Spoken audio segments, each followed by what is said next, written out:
మాస్టర్‌తో మాటామంతి కార్యక్రమానికి స్వాగతం. నేను మీ మాస్టర్ దుర్గాప్రసాద్. ఈరోజు మనతో పాటు ప్రముఖ పొలిటికల్ అనలిస్ట్ అడిసిమిల్లి శ్రీనివాసరావు గారు ఉన్నారు. సార్ నమస్కారం సార్. నమస్కారం అండి. సార్ అంతకుముందు జగన్మోహన్ రెడ్డి గారు ఎలక్షన్ అయిపోయిన తర్వాత అమ్మ అవ్వాతాతల ప్రేమ ఏమైంది? తల్లి ఏమైంది అనేసి ఆయనకి ఏమైందని అడిగారు సార్ డౌట్. ఇప్పుడు కేటీఆర్ గారు ఏమంటారంటే తెలంగాణలో ఎమ్మెల్యేలు మార్చలేదు, అభివృద్ధి చేశాం. ఆంధ్రప్రదేశ్‌లో సంక్షేమం ఇచ్చారు, ఎమ్మెల్యేలు మార్చారు. అక్కడ ఓడిపోయాడు, ఇక్కడ ఓడిపోయాడు అంటున్నారు సార్ వీళ్ళు. ఏంటి మాకు అర్థం అవ్వట్లేదండి. ఇప్పుడు కేటీఆర్ గారు మంచి లీడర్ అనుకున్నాం. బాగా పైకొచ్చే లీడరు, మంచి వొకాబులరీ ఉంది, ఉద్యమ నేపథ్యం ఉంది వాళ్ళ పార్టీకి. కాబట్టి డెఫినెట్గా ఫ్యూచర్లో ఆయనకి ఛాన్స్ ఉంటుంది సీఎం అనిపించింది నాకు. ఎందుకంటే నాకు ఎంతో కొంత సాఫ్ట్ కార్నర్ ఉంది కేసీఆర్ గారు వాళ్ళ ఫ్యామిలీ మీద. ఎందుకంటే అంటే ఉద్యమం లేకపోతే రాజకీయంగా కొన్ని భాషా విషయంలో కేసీఆర్ గారు కొంచెం ఒక లైన్ తప్పి మాట్లాడినా, ప్రాంతీయ పార్టీగా తెలుగు వాళ్ళగా మనం ప్రాంతీయ పార్టీలు బలంగా ఉండి కోరుకునే వ్యక్తుల్లో నేను ఒకడిని. అయితే ఇప్పుడు నాకు ఏమనిపించిందంటే నిన్న ఆయన వ్యాఖ్యలు చూసిన తర్వాత ఈయన ఎప్పటికీ జీవితంలో ముఖ్యమంత్రి అవ్వలేడు అనిపించింది. వాళ్ళ పార్టీ ఉండదండి, ఇంక పార్టీ ఉండదు, ఇక ఆయన ముఖ్యమంత్రి ఎందుకంటే ఇంత జరిగిన తర్వాత ఒక సామాన్య పౌరుడికి తెలిసింది జగన్మోహన్ రెడ్డి అనేటువంటి ఒక పిశాచం, ఒక దెయ్యం, ఒక భూతం, ఒక పెనుముప్పు, ఈయన వదిలించుకోవాలి అని ఒక సామాన్యుడు అనుకుని రాష్ట్రం నుంచి ఆనవాలు ఆచూకీ లేకుండా తుడిచేశారు ఆ మూల నుంచి మూల దాకా. ఇది ఎందుకు ఇలా జరిగింది అనేటువంటిది వైసీపీ వాళ్ళు సమీక్ష చేసుకోవాలి. పక్క రాష్ట్రంలో అతనికి మిత్రులుగా ఉన్న వాళ్ళతో సాంగత్యం నేర్పిన బీఆర్ఎస్ పార్టీ నాయకులు కూడా దాన్ని సమీక్ష చేసుకోవాలి. అంతేగాని ఎందుకు ఓడిపోయారు, ఇలా చేశాడు, వీళ్ళు ఏం చూశారు, ఏం చేశాడు వాళ్ళు తెలియదా? ఇక్కడ కేసీఆర్ గారు చాలా బెటర్ జగన్మోహన్ రెడ్డి మీద. కేసీఆర్ గారు ఏం ద్రోహం చేశాడండి? ఆయన ఏం అరాచకం చేయలేదు తెలుసా మీకు. కేసీఆర్ గారు ఓడిపోవడం కారణాలు వేరే. కొద్దిగా అహంకారం అంటారు. ఆయన సంక్షేమం చేసాడు, సామాన్యుడికి సగటు పౌరుడికి ఆయన వల్ల ఇబ్బంది లేదు. నేను అవాళ చెప్పాను, ఇవాళ చెప్తాను, రేపు కూడా చెప్తాను. కేసీఆర్ గారి పరిపాలనలో మీకు కానీ నాకు కానీ ఆయన కానీ ఎవరికే ఇబ్బంది రాలేదు, మనకి స్వేచ్ఛకేమీ భంగం కలగలేదు, అరాచకం జరగలేదు. ఆయన రాజకీయ ప్రత్యర్థుల్ని వేధించి ఉండొచ్చు, లేకపోతే తనకు ప్రత్యర్థి పార్టీలు అనుకున్న రాజకీయ పార్టీలు నిర్వీర్యం చేసి ఉండొచ్చు. అంతేగాని కేసీఆర్ గారి వల్ల సగటు పౌరుడు ఎవరు ఇబ్బంది పడలేదు. కానీ జగన్మోహన్ రెడ్డి అలా కాదు కదా. అసలు అతని గ్యాంగ్ తప్ప రాష్ట్రంలో అన్ని వర్గాలను జమేసాడు, అందరినీ వేధించుతున్నాడు. అసలు ఇక పదాలు లేవు. అంటే ఆల్రెడీ వాడేసాను 2-3 ఏళ్ళ నుంచి నేను. అతను ఎంత దుర్మార్గం చేసాడో మరి ప్రతిరోజు చెప్పుకున్నాం, మరి కొత్తగా చెప్పుకోవాల్సిన అవసరం లేదు. రాష్ట్రాన్ని అంధకారంలో నెట్టాడు, అప్పుల ఊపిలోకి తీసుకెళ్ళిపోయాడు, భవిష్యత్తు లేకుండా చేశాడు, అరాచకం చేశాడు, దుర్మార్గాలు దొబ్బిలు చేశాడు, ఆక్రమణలు చేశాడు, లూటీ చేశాడు. అంతే. ఇన్ని చేసిన వాడిని వాళ్ళు ఎందుకు భరిస్తారో? ఇక్కడ అలా కాదు కదా. కేసీఆర్ గారు కొన్ని పొరపాట్లు చేసి ఉండొచ్చు, అంతే, చిన్న చిన్న తప్పులు చేసి ఉండొచ్చు. అదేంటంటే ఒక అధికారం వల్ల వచ్చిన అత్యుత్సాహం, దర్పం, అహంకారం, దురహంకారం అయి ఉండొచ్చు, అంతే. అంతేగాని దానికే శిక్షించారు ప్రజలు. దానికి కారణం ఏంటంటే 10 ఏళ్ళ అధికారంలో ఉన్నారు, అప్పుడు జరిగిన అసంతృప్తి ఉంటుంది. ఇప్పుడు కూడా ప్రజల్లో అసంతృప్తి రాకూడదు, నాయకుల్లో అసమ్మతి ఉండకూడదు, ప్రజల పట్ల మీ దురహంకారం ప్రజలకి కనపడకూడదు. ఇవన్నీ కనిపించి పని, అంతే. పైగా తెలంగాణ తెచ్చాడు కేసీఆర్ గారు నమ్ముతారు అందరూ. పూర్తిగా ఆయన సింహభాగం అయిందే. ఇంకా అన్ని పార్టీలు కలిసి వచ్చినాయి, కాంగ్రెస్ పార్టీ కూడా ఎంకరేజ్ చేసి ఆయనే ముందు పెట్టింది, ఇవన్నీ చేశారు. దాన్ని ఆయన నేనే నా వల్లే అనుకుంటే డెఫినెట్గా ఒప్పుకోవచ్చు. దశాబ్దాల కాలం నెరవేరింది కాబట్టి ఆయనకి సింహభాగం అగ్రస్థానం ఆయనకి ఇచ్చారు, ప్రజలు ఆదరించారు, గౌరవించారు, అభిమానించారు. దాన్ని ఇంకా ముందుకు తీసుకెళ్ళాలి. ఇంకో టర్మ్ కూడా గెలిచే అవకాశం ఆయనకు ఉండేది. మరి ఒకప్పుడు సహచరుడు చంద్రబాబు నాయుడు గారు, అనుచరుడు అని గట్టా అంటే బాధవచ్చు, సహచరులు. మరి చంద్రబాబు నాయుడు గారి పట్ల కేసీఆర్ గారి వైఖరి అంత దారుణంగా ఉందండి. చంద్రబాబు నాయుడు గారు ఎప్పుడన్నా పల్లెత్తి మాట అన్నాడా? అయినా సరే ఈయన ఎంత నోరు పాటించుకున్నాడు. అమరావతికి ఈయన శంకుస్థాపనకి వెళ్ళినప్పుడు ప్రజల నుంచి ఎంత ఆదరణ వచ్చింది. విభజన జరిగిన వెంటనే కదా అది. అవును. అయినా సరే ఎంత అభిమానించారు. ఆ ప్రజల పట్ల కొంత కన్సర్న్ ఉండాలి కదా. ఇలాంటి దుర్మార్గుడైన పాల్గొడు వచ్చిన తప్పులను అలా చేయకూడదు. ఉమ్, వాళ్ళు మన సోదరులు అనే భావన ఇంటికి ఉండాలి కదా. అమరావతిని డెడ్ ప్రాజెక్టు, పోలవరం అక్కడ దాకా కట్టకూడదు. తను మంచోడు అనిపించుకోవడానికి ఒక రకంగా జగన్మోహన్ రెడ్డి సన్నాసి అయిపోవడానికి కారణం ఈయనే. ఉమ్, ఇతని డైరెక్షన్లోనే పోయి ఉంటాడు. ఉమ్, ఏంటండి అది ఎవరో కేతిరెడ్డి అన్నవాడు రోజు పొద్దున్న మేకప్ వేసుకుని గుడ్ మార్నింగ్ ధర్మవరం వెళ్తే ఉమ్. రోజు వెళ్ళి నువ్వు సమస్యలు వింటే గొప్ప కాదు, పరిష్కారం అయితేనే నీకు ఓట్లు పడతాయి. అది అసలు పాయింట్ అలా అది- అర్థమవుతుందండి. నీకు అక్కడ ఓట్లు పడలేదంటే దానికి కారణం ఏంటి? పరిష్కారం ఉండదు నువ్వు కదా. మాటల మనిషివే కానీ చేతల మనిషివి కాదని అర్థం చేస్తున్నారు ప్రజలు. ఇదంతా పబ్లిసిటీ పిచ్చని అర్థం చేస్తున్నారు అంతే. వాళ్ళ తలపోటు కూడా వచ్చింది. ఒక రకంగా నువ్వు ట్రోల్ అయిపోయి ఒక రకంగా చెప్పాలంటే ఒక కుర్రోడు ఎవడో కానీ ఉమ్, అవును. నువ్వు స్పోర్ట్స్ ఆడతావురా అంటే ఆడతారు. మా అమ్మ నాకు ఫోన్ ఇస్తలేదు అన్నాడు. ఉమ్, ఇలాంటివన్నీ అవును. ఏంటండి అది ఎవడన్నా కొంచెం మెంటల్ ఉందండి అంటే ఎవరా బాబు నేను ఇలాంటివన్నీ సరదాగా కామెడీగా తీసుకున్నారు జనం. ఉమ్, రాజకీయ నాయకుడు కామెడీ పీస్ అవ్వకూడదు. పరిపాలనలో ఉన్నవాడు పాలకుడు కామెడీ పీస్ అవుతే తుకలక్ని చూసాం కదా, అలాగే అయిపోద్ది.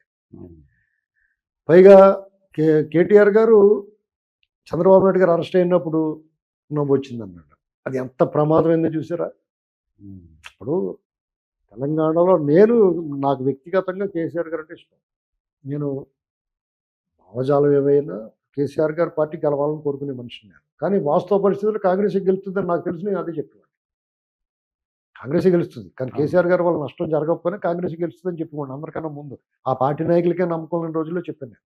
ఎందుకంటే ప్రజల మూడ్ అలా మారుతుంది. అవును. దాన్ని అర్థం చేసుకోకుండా కలిసి వచ్చే అంశాలను కలుపుకోకుండా చంద్రబాబు నాయుడు గారు అరెస్ట్ అయితే నాకు నవ్వు వచ్చింది, ఉమ్, నేను తప్పు చేస్తేనే అరెస్ట్ చేస్తారు, మీరు అక్కడ చేసుకోండి ఇక్కడ చేసుకోవద్దు, అక్కడ చేసుకుంటాం ఏంటి, ఎక్కడైనా చేస్తారు. ఆయన అభిమానులు చంద్రబాబు నాయుడు గారు ఆయన నిరసన వ్యక్తం చేసుకుంటారు. ఇప్పుడు తెలుగుదేశం పార్టీ సానుభూతి పరులు చంద్రబాబు నాయుడు గారి అభిమానులు అందరూ ఎక్కడైనా చేసుకుంటారు. ఇలాంటివన్నీ కొంచెం మైనస్ అయింది. ఇప్పుడు ఏమైంది, ఒక్కసారి అధికారం చేతిలోంచి పోయిన తర్వాత అధికారాంతమును చూడమని అయ్యగారి చిందులు అన్నటువంటి వ్యవహారం. అధికారం పోయిన తర్వాత మీరు ఏమైపోయారు, ఇవాళ ఎంపీ ఎలక్షన్స్లో జీరో అయిపోయారు. భవిష్యత్తులో రేపొద్దున ఎలక్టెడ్ ఎమ్మెల్యేలు కూడా ఆల్రెడీ దారేటేశారు కదా, పార్టీకి వాళ్ళు అయిపోద్ది. మిగిలిన వాళ్ళు ఇప్పుడు 3 పార్టీలు ఉన్నాయి. ఇప్పుడు వాళ్ళకి ఆప్షన్ కాంగ్రెస్ అధికారంలో ఉంది, కేంద్రంలో అధికారంలో ఉంది బీజేపీ, బీజేపీతో పొత్తులో ఎన్డీఏలో ఉంది తెలుగుదేశం పార్టీ. 3 ఆటలు సర్దేసుకుంటారు వచ్చేసి. టీడీపీలో కూడా జాయిన్ అయిపోతారు. టీడీపీని బలోపేతం చేస్తాను, దాన్ని పునరుద్ధరిస్తామంటే డెఫినెట్గా దానికి స్వాగతిస్తారు. ఎందుకంటే టీడీపీ అనేటువంటి పార్టీని కేసీఆర్ గారు చేసిన బ్లండర్ మిస్టేక్ ఏంటంటే టీడీపీ నిర్వీర్యం చేయటమే. టీడీపీ నిర్వీర్యం చేయకుండా ఉంటే ఒక ఆప్షన్ బీజేపీకి ప్లేస్ దొరకకపోతుంది ఇక్కడ. అది మరి వాళ్ళతో కొమ్మక్కే చేసాడో ఏం చేసాడో తెలియదు కానీ మొత్తమే టీడీపీని నిర్వీర్యం చేశాడు ఆయన. దానివల్ల నష్టం ఎవరికి, ఆయనకి నష్టపోయారు. ఇప్పుడు కేసీఆర్ గారు చంద్రబాబు నాయుడు గారు ఇద్దరు కలిసి పనిచేస్తుంటే ఇదివరకు ఉమ్మడి రాష్ట్రంలో ఎంత బలంగా ఉన్నామో తెలుగు వాళ్ళు ఇప్పుడు అంతే బలంగా ఉంది. దానికి చంద్రబాబు నాయుడు గారు ఒక అడుగు ముందుకేసి ఇదే బాబు మనం ఇలా కలిసి పనిచేద్దామంటే అంతర్గతంగా మాట్లాడుకున్న మాటలు బయటపెట్టి ఆయన అవమానం చేశారు. అదే పని రేపు వీళ్ళకి ఎదురైంది కదా, మోడీ గారు కూడా ఈయన ఏం మాట్లాడాడో చెప్పాడు. నువ్వేమిస్తావు అదే వస్తుంది అంటే రిటర్న్ గిఫ్ట్ అంటే అదే. ఇప్పటికీ తెలుసుకోలేదు. ఏమన్నా కానీ బీఆర్ఎస్ పార్టీ నో మోర్ అండి. ఎందుకంటే అది భావోద్వేగాల మీద నిర్మించబడిన ఏ రాజకీయ పార్టీ అయినా ఉద్యమమైనా వ్యవస్థ ఏదైనా సరే కుప్పకూలిపోతాయి. ఆ భావోద్వేగం ఎన్నాళ్ళు ఉంటుంది, చల్లారిపోయిందంటే ఏముండదు. దాన్ని ఏం చేయాలి. ఇప్పుడు ఎన్టీ రామారావు గారు కూడా ఎమోషన్, తెలుగుదేశం పార్టీ ఆ ఎమోషనల్గా 83లో నెగ్గాడు, మళ్ళీ 84లో ప్రజాస్వామ్య పరిరక్షణ ఉద్యమం జరిగింది, 85లో మళ్ళీ గెలిచారు, 89లో పార్టీ ఓడిపోయింది చూసుకోండి. అంటే అప్పుడు చంద్రబాబు నాయుడు గారు ఏం చేశాడు, ఇది ఎమోషనల్ మీద ఉన్న పార్టీని ఎమోషన్లో తగ్గిపోతే ఉండదు, రాజకీయ పార్టీ నిలబడదు. అప్పుడు క్యాడర్ నిర్మించాడు ఆయన, కార్యకర్తలను బలోపేతం చేశాడు ఆయన. కాబట్టి ఆ పార్టీ వాళ్ళకి నిలబడింది. ఇప్పుడు టీఆర్ఎస్ అలా కాదు కదా, దానికి అందరూ కాంగ్రెస్ వాళ్ళు, బీజేపీ వాళ్ళు, తెలుగుదేశం వాళ్ళే కదా, దాంట్లో ఉన్న వాళ్ళు అందరూ క్యాడర్ అంతా లీడర్లు. ఆ లీడర్లు కూడా టీడీపీ వాళ్ళే కదా, రకరకాల పార్టీల నుంచి వచ్చిన వాళ్ళే కదా. ఎక్కడో అక్కడ పోతారు మళ్ళీ. దాన్ని ఎవడో తప్పట్లేడు. ఈ వాళ్ళు గట్టిగా మాట్లాడలేరు. కాంగ్రెస్లో చేరిపోయినా టీడీపీలో చేరిపోయినా ఎందుకు వెళ్ళిపోయినా కానీ వాళ్ళు గట్టిగా తప్పట్లేరే, నువ్వు చేసిన పనే కదా అంటారు. మేము అప్పుడు విలీనం చేసుకుంటా కూడా తప్పే కదా. ఆ పార్టీలో గెలిచారు, ఆ పార్టీకి దెబ్బేసి వచ్చేస్తామంటే మీరు అలా చేర్చుకున్నారని అడుగుతారు కదా. ఇప్పుడు అంటే మీరు ఏం తప్పు చేశారో అదే తప్పు అవతల చేత మీరు వేలు చూపించడం లేదు కదా, ఒకవేళ వాళ్ళు చూపిస్తే 4 వేలు మీ ఎమ్మ చూపిస్తాయి. ఆ, కాబట్టి ఆ పార్టీకి ఇంత తొందరగా దుకాణం సర్దేసుకుంటుందని నేను అనుకోలేదు.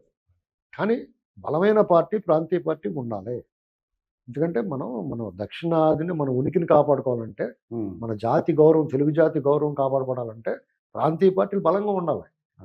వీళ్ళు చేతులారా స్వయంకృతం. తెలుగుదేశం పార్టీ ఆ బలాన్ని నిలబెట్టుకుంది. అటు జగన్మోహన్ రెడ్డి కూడా నిలబెట్టుకోలేకపోయాడు ప్రాంతీయ పార్టీ. అవును. అది కూడా ఇలాగ దొంగల పార్టీ కింద మారిపోయింది. ఇది ఉమ్, దురహంకార పార్టీ కింద మారింది. ఇప్పుడు ప్రజలు గమనిస్తారండి ఇప్పుడు కూడా. తెలుగు ప్రజలను మనం తక్కువ అంచనా వేస్తే ఎవడైనా డబ్బే పోతాడు. అదే. ప్రజలను ఎప్పుడు తక్కువ అంచనా వేయకూడదు. ఉమ్, అప్పుడు చంద్రబాబు నాయుడు గారు తక్కువ అంచనా వేశారు, ఉమ్, అందరూ తక్కువ అంచనా వేశారు. అయితే వీళ్ళంత అరాచకాలు చేయలేదు కాబట్టి, వీళ్ళంత దుర్మార్గమైన భాష మాట్లాడలేదు కాబట్టి, దుర్గంధపూరితమైన భాష మాట్లాడలేదు కాబట్టి ఆయనకి ఆ విలువ ఉంది. వీళ్ళకి ఆ విలువ లేదు. జగన్మోహన్ రెడ్డి కానీ కేసీఆర్ గారు కానీ ఎంతో కొంత చంద్రబాబు గారితో పోల్చుకుంటే వీళ్ళ స్థాయి తక్కువగానే ఉంటుంది. ఉమ్, ఎందుకంటే ఆయన పెద్ద మనిషిగా జెంటిల్మెన్గా ఉంటాడు. ఆయన రాజర్షి అనిపిస్తాడు. పరిపాలన చేసిన ఇవాళ కూడా చూడండి, ఆంధ్రప్రదేశ్లో ఉమ్, వాళ్ళు అధికారంలోకి వచ్చారు, స్వేచ్ఛగా మాట్లాడుతున్నారు అంతా వైసీపీ వాళ్ళు. అదే అధికారులు ఉన్నారు. ఏకంగా సీఎం పేషి నుంచి వైసీపీ లీగల్లో లీగల్ టీంలో ఉన్న ఆవిడ భర్త ఇక్కడ ఇందులో ఉంటాడు, ఉమ్, సీఎం పేషిలో.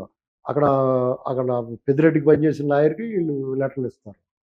ఇది చాలా ప్రాసెస్, ప్రజాస్వామ్యతంగా నడుస్తూ ఉంటుంది. అది వాళ్ళు టీడీపీ కేడర్ అసంతృప్తి ఉండొచ్చు, దారుణంగా వైరల్ అవుతుంది. కానీ వాళ్ళ విధానం అలాగే ఉంటుంది. ఇంకా పోలీస్ ఆఫీసర్లు అలాగే ఉన్నారు. టీడీపీ వచ్చినోటికి వాళ్ళ డ్యూటీలు గుర్తుకొస్తే చాలా ఖచ్చితంగా నిజాయితీగా పనిచేస్తారు. జగన్మోహన్ రెడ్డి వస్తే మాత్రం బూట్లు ఎక్కడనే చూస్తారు, నాకుంటాను. ఏంటంటే ఇలాంటి పరిస్థితిలో ఉన్నప్పుడు ఉమ్, వాళ్ళ విధానం ఇది. దానికి ఇప్పుడు అసంతృప్తి ఆల్రెడీ తెలుగుదేశం పార్టీ మీద అసంతృప్తి వచ్చేసింది. అది. ఉమ్, ఇలా కూడా అవ్వలేదు పాపం. వాళ్ళు ఉమ్, ప్రమాణ స్వీకారం చేసి వాళ్ళు ఉమ్. దురదృష్టం. ఏం చేస్తాం, వాళ్ళు తప్పుడు పనులు చేయలేరు, దుర్మార్గంగా వ్యవహరించలేరు, అరాచకం చేయలేరు, ఉమ్, గుర్తు పనులు ఎవరి మీద కేసులు పెట్టలేరు, ఎవరిని కొట్టలేరు, అవును. ఎవరిని తిట్టలేరు. ఒకవేళ ఎవరిని తిట్టివాడు ఉన్నా కానీ చంద్రబాబు నాయుడు గారు వెంటనే కంట్రోల్ చేస్తున్నారు. అది ఆ మెసేజ్ ఎలా పోద్ది? ఇప్పుడు చిన్న ఎగ్జాంపుల్ ఏంటంటే, ఉమ్, మంచా చెడ్డ అనేటువంటి ఒకసారి ఇలాంటి విశ్లేషణ జరగాల. మీకు అక్కడ కడప జిల్లాకు సంబంధించి ప్రసాద్ రెడ్డి గారు మంత్రి గారు ఉన్నారు, వాళ్ళ భార్య పోలీస్ అధికారిని ఏదో అన్నదని చెప్పి చంద్రబాబు నాయుడు గారు మందలించారని చెప్పి వార్తలు వచ్చినాయి. అవునండి. ఆవిడ అన్న దాంట్లో తప్పే ఉందండి. ఫాలో అవ్వమని అన్నారు. ఇప్పుడు కాన్వేలో ఫాలో అవ్వండి. అక్కడ ప్రోటోకాల్ అనేటువంటిది మంత్రికే ఉంటుంది. కొన్ని మీడియా పత్రికలు, మీడియా పర్సన్స్ కూడా విమర్శించరావండి. నేననేది ఏంటంటే, ఉమ్, మీరైనా నేనైనా ప్రశ్నించవచ్చు. ఎవరిని పోలీసులు వాళ్ళు స్టోర్ ఆ టైంకి రాలేదనుకో, ఏమయ్యా నువ్వు డ్యూటీకి ఎంత ఇప్పుడు మనం రోడ్డు మీద హెల్మెట్ లేకుండా వెళ్తే అడుగుతలేదు అతను, అలాగే మనం అడుగుతాం, నువ్వు డ్యూటీ చేయి. పబ్లిక్ అండి మనం, వాళ్ళు పబ్లిక్ సర్వెంట్స్, వీఆర్ పబ్లిక్. మన మన మన మన యజమానులు. ఉమ్, ప్రజాస్వామ్యంలో ప్రజలే పునాది. ప్రజలు ఓటు ద్వారానే వాళ్ళు అధికారంలోకి వస్తారు. అవును. ఆ యంత్రాంగం అంతా మనకు అనుకూలంగా మన దగ్గర పనిచేయాలి వాళ్ళు. మనం ఇచ్చిన డబ్బులతో కదా జీతాలు తీసుకుంటున్నారు, మనకి ఎందుకు హక్కు ఉండదు? ఉమ్, బూతులు తిట్టి దుర్భాషలాడి నీ అమ్మ నీ ఎక్కంటే తప్పు, కానీ అవునండి. వాళ్ళ విధులకు అడ్డం పడితే తప్పు. కానీ ఏమైనా నువ్వు డ్యూటీకి ఎందుకు కరెక్ట్గా రాలేదు, నువ్వు డ్రెస్ వేసి ఎందుకు రాలేదు అని అడుగుతుంది, తప్పు ఎలాగ అవుద్ది? ఇది ప్రజాస్వామ్యయుతంగా ఉంది అది. ఇప్పుడు ఆవిడ కొంచెం మాట ఒక్కొక్కళ్ళ మాట ఒకలాగా వస్తుందండి. కొంతమంది స్మూత్గా వస్తుంది, కొంతమంది కఠినంగా వస్తుంది, కొంతమంది దగ్గరగా వస్తుంది, కొంతమంది లో వాయిస్ ఉంటుంది. అటువంటిప్పుడు ఆవిడని చంద్రబాబు నాయుడు గారు ఆ మీడియాలో అలా వైరల్ అయిపోయేటప్పుడు చంద్రబాబు నాయుడు గారు తప్పు అలా మాట్లాడకూడదని చెప్పాడు ఆయన పద్ధతి ప్రకారం. ఇప్పుడు రేపొద్దున్న ఏ ఎమ్మెల్యే అయినా ఎవరినన్నా మాట్లాడగలుగుతాడు అలాగా? మాట్లాడాడు. ఇప్పుడు కొలుపూడి శ్రీనివాస్ గారు వెళ్ళాడు, ఆ ఊళ్ళో ఒక అరాచకం చేస్తున్నాడు, ఒక బందిపోడు దొంగ ఉన్నాడు ఆ ఊళ్ళో. అతను అందరూ ఆ కబ్జాలు చేస్తాడు, ఊళ్ళో ఎవరు జెండా కట్టనివ్వడం, ఎవరిని తిరగనివ్వడం, ఇళ్ల ముందు కంచెలు ఎంత రకరకాల అన్యాయం అక్రమాలు చేస్తాడు. వాడు ఇల్లు కోలగొట్టించాడు, అక్రమంగా కట్టింది దగ్గరుండి కోలగొట్టించాడు, తప్పే ఉంది. దానికి కూడా ఆయనకి ఏదో అడుగుంటారు. ఇంక రేపటి నుంచి ఆయన పని చేయడు. అంటే టీడీపీ గవర్నమెంట్లో ఉన్నప్పుడేమో వీళ్ళు చాలా ప్రజాస్వామ్యయుతంగా పద్ధతిగా భాష విషయంలో అన్ని విషయాల్లో జాగ్రత్తగా ఉంటారు. అధికారం కోల్పోయిన తర్వాత అప్పుడు వీళ్ళు అధికారంలో ఉన్న ఈ ఎమ్మెల్యేలు కానీ వీళ్ళు కానీ పెత్తనాలు ఉండవు. అధికారం కోల్పోయిన తర్వాత కూడా వాళ్ళ చేత తన్నులు తినాలి. అధికారంలో ఉన్నప్పుడు తన్నులు తినాలి, అధికారంలో లేపన్నప్పుడు తన్నులు. ఇది వాళ్ళందరూ బాధ. పబ్లిక్ కార్యకర్తలు. ఇక్కడ గమనించాల్సింది ఏంటంటే, ఒక రాజు గత సైన్యాధ్యక్షుడు తన సైన్యానికి మనోధైర్యం కల్పించాలి, ఆ సైన్యానికి నేను ఉన్నానని చెప్పాలి. వాళ్ళు చేసిన చిన్న చిన్న మిస్టేక్స్ ఉంటే అంతర్గతంగా లోపల బయటికి తెలియకుండా అతను మందలించాలి, లేకపోతే అతను చేయాలి తప్పు చేస్తే. కానీ బయట ప్రపంచానికి మాత్రం వీళ్ళు జోలికి వెళ్తే మనకు తోలు తీరిపోద్దురా అనేటువంటి మెసేజ్ పోవాలి. అది జగన్మోహన్ రెడ్డి చెప్పాడు. ఎవరికి? పోలీస్ యంత్రాంగం, ప్రభుత్వ యంత్రాంగం అన్నిటికి. అందుచేత మీకు సామాన్య కార్యకర్త కూడా వచ్చి ఓ పోలీస్ ఆఫీసర్ని అరెస్టోని మాట్లాడతాడు. మంత్రులు అయితే పచ్చి బూతులు తిడతారు. సిదిరి అప్పలరాజు ఏమన్నాడు? నోరు మూసుకుని ఉన్నాడు ఆ కాకి డ్రెస్. అదే మీరు నేను ఇలా తెలుగుదేశం అంటే ఊరుకుంటారా? పెద్ద పెద్ద బాగా గందరగోళం చేస్తారు. చంద్రబాబు గారు కూడా ఒప్పుకోరు. ఇది మారాలి. రోమ్లో ఉన్నప్పుడు రోమంలో ఉన్నది. కాలం మారింది, ప్రజల మైండ్ సెట్ మారింది. దీన్ని మళ్ళీ వాళ్ళ మైండ్ సెట్ మీరు మార్చాలి, ట్రైన్ చేయకూడదు. వాళ్ళకి అనుకూలంగా మనం వెళ్ళాలి. అలాగని చెప్పి అరాచకం, దుర్మార్గం, వాళ్ళు చేసిన దోపిడీ మీరు చేయమన్నా చేయలేరు కదా. కాబట్టి ఒకటప్పుడు చాలా జగన్ ఇప్పుడు వాళ్ళ పరిస్థితి కూడా చాలా దారుణంగా ఉంది. ఇప్పుడు అధికారంలోకి వచ్చినా కానీ ఎల్లాళ్ళైనా పట్టు చెక్కలేదు. ఎందుకు చెక్కలేదు? జగన్మోహన్ రెడ్డి మనుషులు అందరూ అన్ని వైపుల ఇప్పుడు అదొక భూతం అని చెప్పాడు చంద్రబాబు గారు. ఆ భూతాన్ని భూస్థాపితం చేస్తారంట. ఆ భూతానికి జడల భూతం అంటారు దాన్ని. ఓడలు దిగిపోయి ఉన్నాయి అన్ని వైపులు, అన్ని యంత్రాంగాల్లో, పోలీస్ యంత్రాంగంలో, లేకపోతే అన్ని ప్రభుత్వ యంత్రాంగాల్లో ఓడలు దిగిపోయి ఉన్నాయి. ఆ ఓడల వేళ్ళు దిగిపోయి ఉన్నాయి. ఎవరిని ఎలాగ ఎక్కడా తప్పించాలో అర్థం అవట్లేదు.